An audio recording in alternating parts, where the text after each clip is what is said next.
বন্ধুরা, আজকে আমরা বলবো সবচেয়ে ভয়ঙ্কর একটি ঘটনা, যেটি আগে কেউ কোনোদিন বলেও নেই, শুনেও নেই। তাহলে চলো শুরু করি। শ্যামনগরের একটি কৌতূহলী সাহসী ছেলে, নাম তার নিলয়। শ্যামনগর গ্রামটা যেন সবসময়ই ধোঁয়ায় ঢাকা। দিনে রাতে কুয়াশা জমে থাকে বাতাসে। রাত্রি হলে বাতাসে কান পাতলেই বেশি আসে চাপা কান্না। কখনো যেন কারো ফিসফিসানি, যেন কেউ কিছু বলছে, কারো জন্য অপেক্ষা করছে। এক অমাবস্যার রাতে হঠাৎ নিলয় দেখতে পেল তার ছায়া ঠিক তার মতো নয়। সেই স্থির দাঁড়িয়ে থাকলেও ছায়াটি ধীরে ধীরে নড়ছে। তার চোখের সামনে দিয়ে হেঁটে যাচ্ছে পুরনো আমবাগানের দিকে। প্রথমে সে দৌড়ে পালাতে চেয়েছিল, কিন্তু কৌতূহলের কাঁটা তাকে টেনে নিয়ে গেল ছায়ার পেছনে। আমবাগানে পৌঁছে সে দেখে পুরনো ভাঙ্গা কুয়োর পাশে এক অদ্ভুত লোহায় মোড়া দরজা। দরজার গায়ে আছড়ে কাটা অক্ষরে লেখা, ছায়ার রাজ্যে স্বাগতম, ফিরতে চাইলে আলো নিয়ে এসো।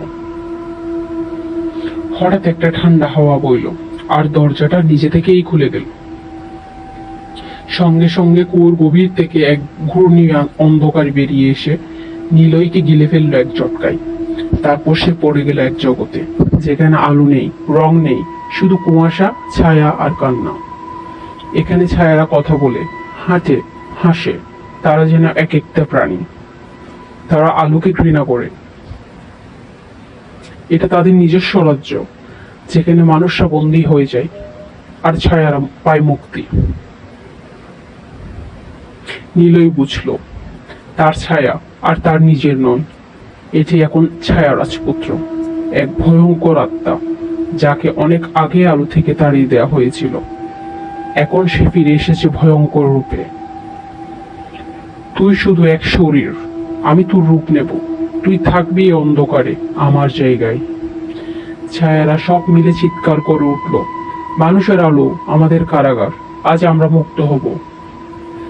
নিলয় দৌড়াতে থাকে অন্ধকারের ভেতর দিয়ে, ছায়ার পেছনে তাড়া করে। হঠাৎ একটা ভাঙ্গা আয়না চোখে পড়ে। জমাট কুয়াশার মধ্যে একা দাঁড়িয়ে থাকা সে আয়নায় নিজের ছায়া রাজপুত্রকে দেখে। তার চোখ লাল, ঠোঁটে ঠান্ডা হাসি।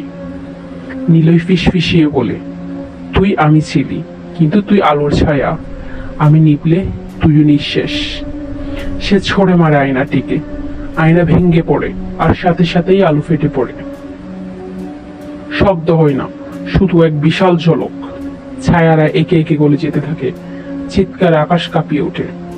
ভোরবেলায় গ্রামবাসীরা খুঁজে পায় নিলয়কে কুয়োর পাশে পড়ে থাকতে, অজ্ঞান, নিঃস্বার।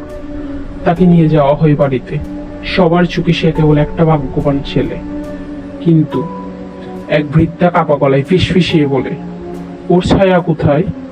ওর পায়ের নিচে ছায়া নেই। আর কেউ কিছু বলে না। তবে রাতে যখন নিলয় ঘুমায়, তার দেয়ালের কোনায় একটি ছায়া ধীরে ধীরে নড়ে ওঠে।